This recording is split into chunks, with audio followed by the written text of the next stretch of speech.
Welcome to the Rim Break Rodeo. We hope this video helps. You start by connecting the second monitor now, don't delay. Plug the cable into a matching port on your PC or attach a simple adapter if needed and confirm the display's input source. Once connected, power both screens and wake the computer. You may see a mirrored image, that's fine for the first step. Make sure cables are snug and the monitor shows a signal. If nothing appears, reseat the cable and try the other port, hardware first, software next. You now configure the system to use both screens the way you want.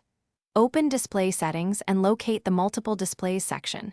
Choose Extend if you want extra desktop space or Duplicate to mirror. Once done, select each monitor and set native resolution and scaling so text and windows look consistent.